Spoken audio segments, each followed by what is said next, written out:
Welcome back to this week's episode of the Creating Wealth and Wellness podcast. I am one of your hosts, Tara Missildine, and I'm joined here by Amanda Kingsley. And we are going to take you on a journey today, as we always do, one where freedom is cultivated through personal development, where women connect to fuel their futures, and where wealth is created as a byproduct of being well. Excuse me. Amanda, let's just jump right in because this is a humongous topic. Today we are going to be talking about self-talk, and we'll see where the conversation takes us. But what is your gratitude to start us off today? I'll go with super simple. Trader Joe's, for anyone who lives in Trader Joe's, has these salad dressings in the refrigerator section, like near the lettuce and stuff. And the one I'm obsessed with right now is like turmeric, ginger, and lemon or something like that. Ooh. And they're just like crazy delicious. All right. That's a yummy one. It's making me hungry as we're recording this, we're like closing in on the lunch hour. Let's see. I have a weird gratitude today, and that is that the color blush is coming into vogue again this year.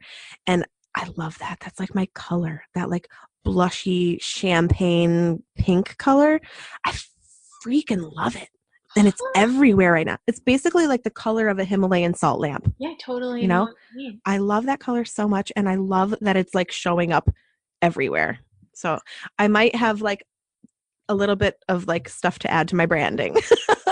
I might be having a little anxiety attack over here because that is a color that like almost triggers me. Oh no. So feminine. It is very and feminine. I am not very feminine. Neither am I. Interesting. I literally have like a visceral reaction. Is that the right word? When I see that color. It could be. Yeah. When I see that color, I'm like, so. Yeah, I don't know why I love it so much. Maybe because I spend a lot of time in yang energy, and I have some very masculine. Yeah. I tend not to gravitate toward feminine stuff at all, except I do enjoy feminine clothing, and I'm not sure why. But maybe it is kind of womb-like and maternal. It is. There's a different energy to it than like a hot pink. Oh, totally. I'm totally cool with. But when you get to that like blushy, mauvey, it's almost like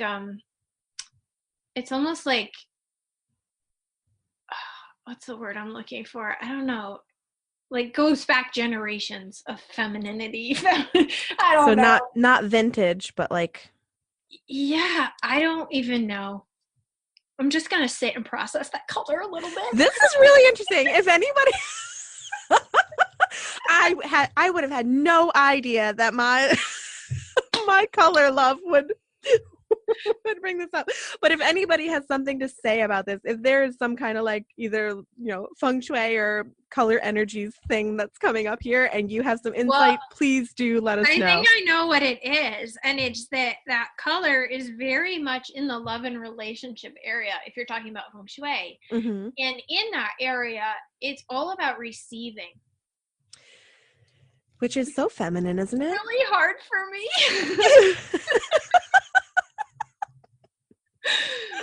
We'll just leave it at that and move on because maybe we should change the topic of our conversation to the color blush. Yeah, well, we could just start about self-talk around receiving. Yeah. Ooh, wow. Which is clearly the trigger for me segues around that color.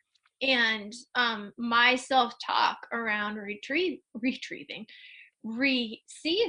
is very much like I'm not worthy.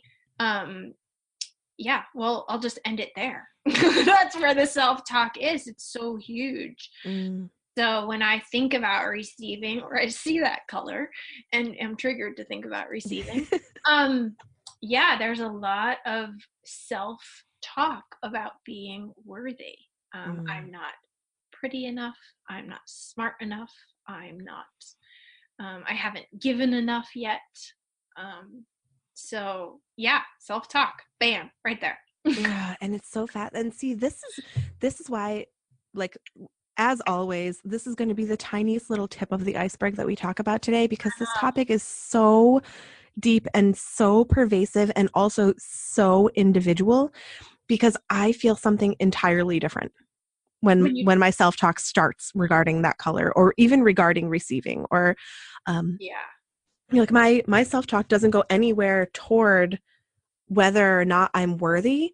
It's self-permissions, because I drive myself to be strong and powerful and brave and all of these things that I'm constantly telling myself that I need to prove that I am. And I hate to keep like bringing it back to this color, but this is like the reference that reference that we're working with today. But like, I see that color and it's like, okay, put this on and you have permission to just be this soft. You know, you have permission to be this vulnerable. You have permission to be like, you know, this, that it's a quiet power instead of the one that I'm always, it's an internal, like, safety in resilience or something. I don't know, but it's like, it's okay to be soft. And so in your, because I know you've reflected on your self-talk just because of who we are. I know we both have. Do you think your self-talk about permissions comes from experience as a child, or like a cultural belief, or both? And what percentage of both?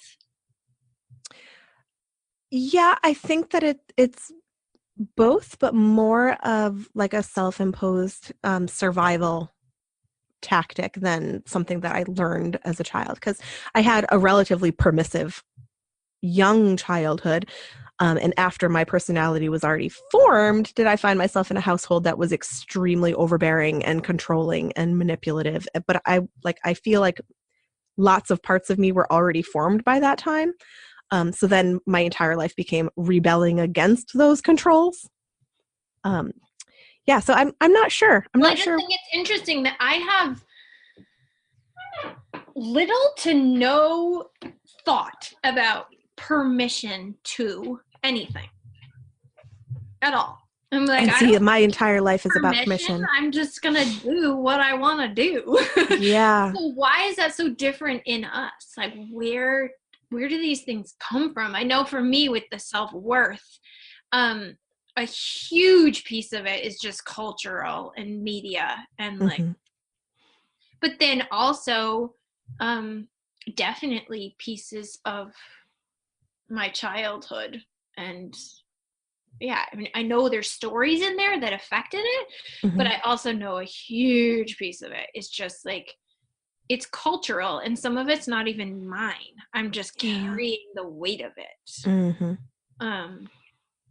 And so it's just interesting to think about where these things get triggered in us and why they stick. Why, like, the thought about permission just like has no weight on me. Like, that word, I have zero attachment to in any way. I don't have an attachment to worthiness, which is crazy. And I know that worth is like a big one for a lot of people. Of women, yeah. And I mentioned in a previous episode the relationship that I had with my mom as a child, and that was one where I could never question that I was worthy, because I was told constantly, like, for all of whatever other failures, I never questioned whether or not like I was enough, because I was everything to her, everything. And so I don't question that. And like, I'm not really sure, but the permissions thing, and it's not always like, I'm not looking for permission from anybody else, but it's just like, it is okay to depart a little bit from where you found your power, for me. That it doesn't have to look exactly one way to be powerful and to be strong and to be whole. Because I chose power, like personal power, a very long time ago as the only place that I could be safe, was being strong enough to hold my own lines, to be my own team, to take care of myself, and everyone else who needed me, I had to be like the stone pillar And stone pillars don't come in blush. I love that this whole conversation is based on color blush. The color of blush. We have our title. Wow.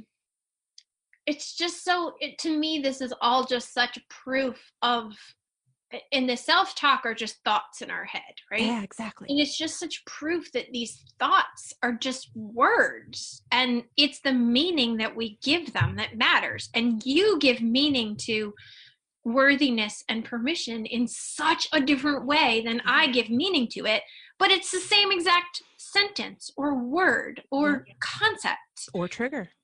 And why do we give so much power to thoughts like that? So why do we? So interesting. Well, I think one thing I was thinking about when you were talking about my, being raised with such an utter knowing that you were worthy, that you didn't let the messages from because you we're practically the same age. Of course we had different childhoods, but culturally we were raised in similar energies. Oh yeah. And New England in the 80s. Yeah. And you had such a strong message of self-worth that it overrided. It overrode anything that you saw in the bigger picture. You're like, well, no, I don't believe that. I believe my mom. She says I'm worthy. That poster says I'm not worthy, but she says I am, so I must be.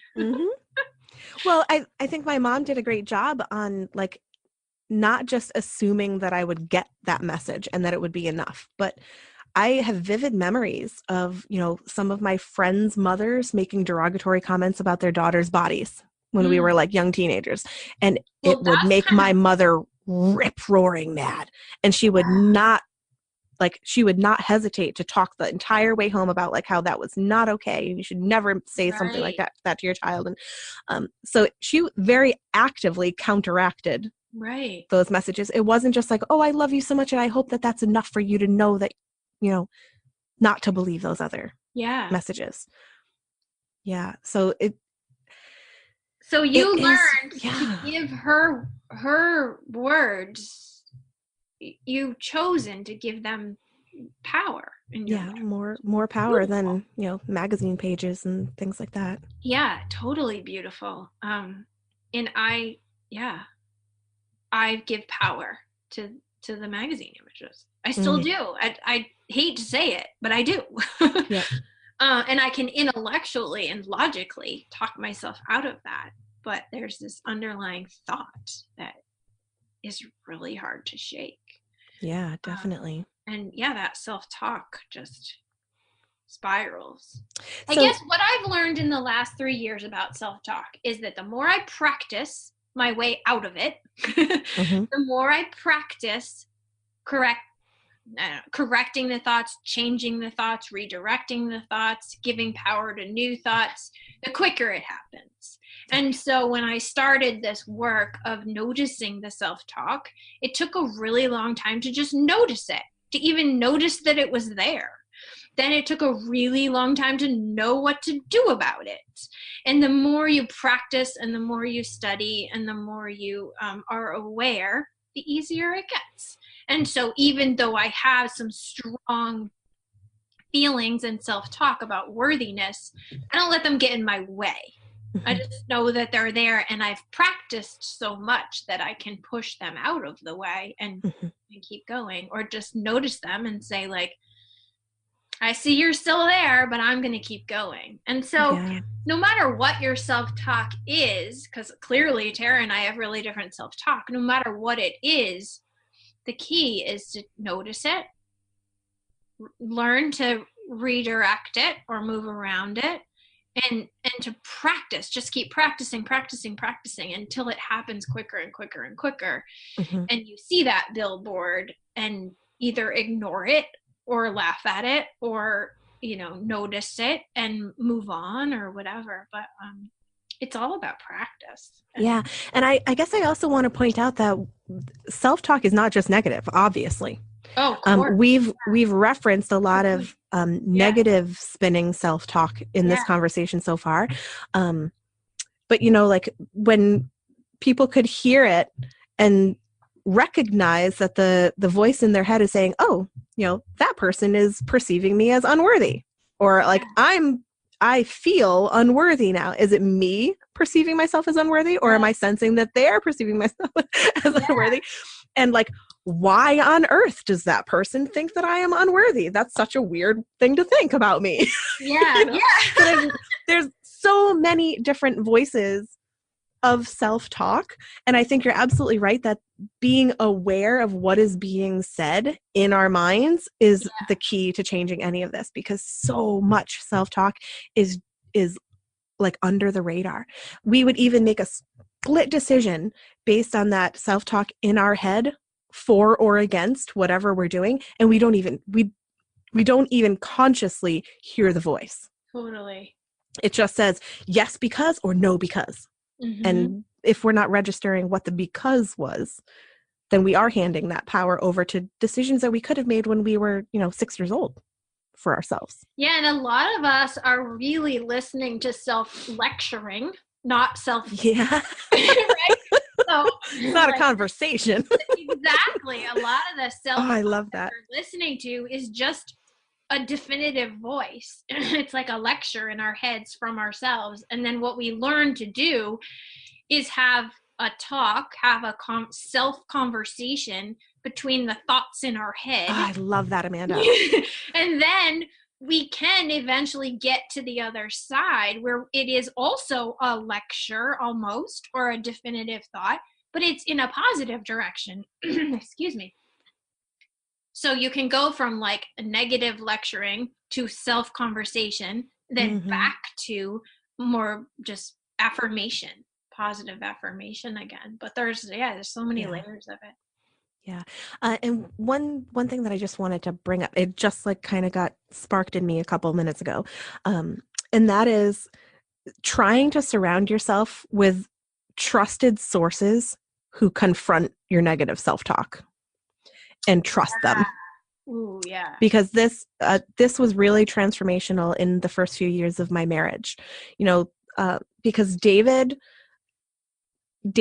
showed me an adult love that I had never known from anybody but my mom, like that kind of unconditional, like where he just adored so much about me that I never even cared whether or not other people appreciate it, because it wasn't serving what I had chosen for myself. It didn't matter. But finding it from Dave, it sort of like confronted some of that negative self-talk, like, oh, I don't have to be beautiful because that doesn't matter to what I'm trying to do with my life. And all of a sudden, like, it was allowed to matter a little bit. It felt really good to like believe him when he said, oh, honey, you look so beautiful. And I was like, come on, who cares? Like, that doesn't even matter. Thanks, but whatever. And being able to sort of step into that and have that like help me question some of the things that I could never even have that conversation with myself about, because I didn't care. Like, I wasn't prioritizing being beautiful in this world, and it, not to say that it's not, and that's really important to some people because of the path that they've chosen. But surrounding yourself with people who do reinforce those really good things. And even if you hear a voice that argues with what they're telling you is true, just trust them. Just try to trust them. Find people you can trust. Yeah, just play with trusting them. Yes, exactly. What would it be like if I believed them? Yeah, what would it be like if I What would it be like if I believed that my husband loved me more than anything? What would it be like to believe that I was the most beautiful thing he ever saw? Yeah. What would that be like? Instead of, who cares? Shut up. That doesn't matter. Right. Oh my gosh, these go by so fast. I know. Okay, who would have thought? Who would have thought my little gratitude? I'm terrible at turning my timer off. Up. Why is that? There we go. Ooh, I know that all came from the color blush. I know, it's so fascinating. But I would love to hear what other people's, like, does anyone else have that sort of like internal visceral? I'll make this my ask. Does anyone else have a reaction strongly one way or the other to this color? I'm really curious because it's everywhere right now. It's popping up everywhere. Yeah. So tell me, I'm so curious to know. I am going to challenge myself to, my birthday's coming up. I'm going to buy myself a piece of clothing in that color. And I will love it. I will think you look so beautiful. It's making my heart race. I'm just going to experience what happens when I wear that color. I'm just going to let it be whatever it is and notice it. Cool. Well, I'm going to give you lots of extra hugs if you wear it at the retreat. You can send me a beautiful piece of clothing in that color, and I'll consider purchasing it. What a weird episode this was, but I liked it. I loved it. I love it. All right. So thanks, everybody, for joining us again for another episode. We will include in our show notes, the new and improved show notes, all the links to all of whatever we talked about, and also remind you of what the asks were, and you'll get the highlights and whatnot. So I think we should link to an image of that color palette. Oh, cool. I can do that. I can take that on. To blush or not to blush, everyone. Thanks, everyone. All right, bye-bye.